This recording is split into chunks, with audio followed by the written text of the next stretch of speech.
নমস্কার, কাছে দূরে সকল বন্ধুদের রূপাস রসইঘর থেকে অনেক অনেক স্বাগত জানাই। আজকে আমি চলে এসেছি মূলো আর চিংড়ি মাছের একটি স্পেশাল রেসিপি নিয়ে।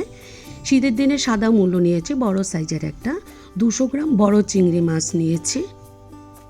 দেখুন, চিংড়ি মাছগুলো ধুয়ে পরিষ্কার করে নিয়েছি দুটো পেঁয়াজ কুচি।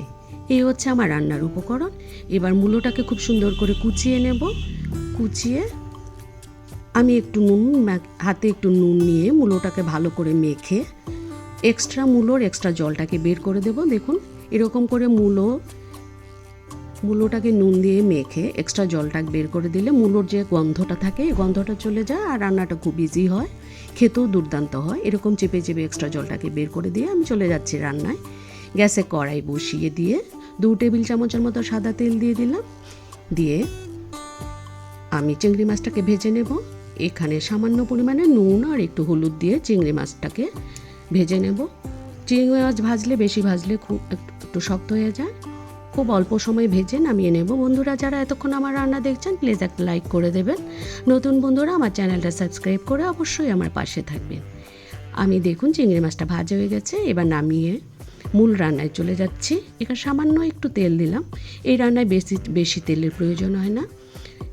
এবার আমি পেঁয়াজ কুচিটা দিয়ে দিলাম ফোড়নে একটু কালো জিরা আর কয়েকটা চেরা কাঁচা লঙ্কা। পেঁয়াজটাকে খুব সুন্দর করে নাড়াচাড়া করে ভেজে নেব।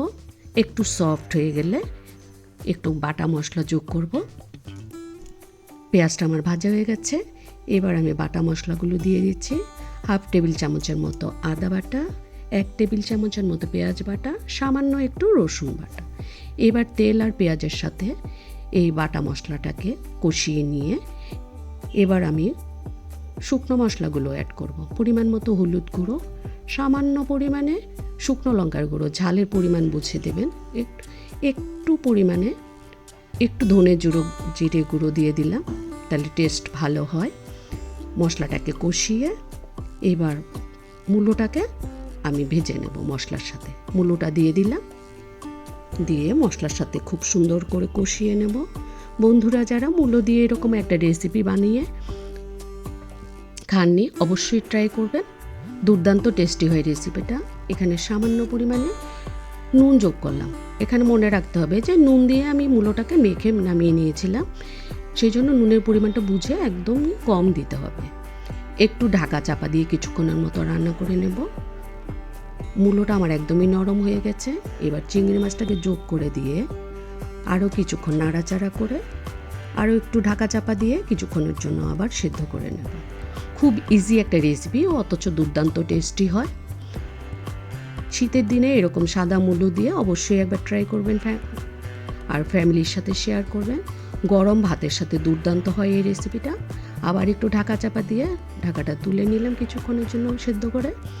এখানে সামান্য পরিমাণে চিনি দিয়ে দিলাম আর একটু ধনেপাতা কুচি ছড়িয়ে একটু নাড়াচাড়া করে নামিয়ে নিলেই তৈরি হয়ে যায় দুর্দান্ত স্বাদের একটা মূলো চিংড়ির রেসিপি। বন্ধুরা যারা আমার রান্না দেখছিলেন, আমার রেসিপি যদি ভালো লেগে থাকে অবশ্যই একটা কমেন্টস করবেন, কারণ আপনাদের মূল্যবান কমেন্টস আমার পড়তে খুবই ভালো লাগে। এবার আমি রেসিপিটা নামিয়ে একটু সাজিয়ে পরিবেশন করব। 2টো কাঁচা লঙ্কা দিয়ে আমি আমার রেসিপিটা পরিবেশন করলাম। ধন্যবাদ সবাইকে এতক্ষণ যারা আমার রান্না দেখছিলেন। সবাই ভালো থাকবেন, সুস্থ থাকবেন, আমার রেসিপি দেখতে থাকবেন। দেখা হচ্ছে পরবর্তী নতুন আর একটি রেসিপি নিয়ে।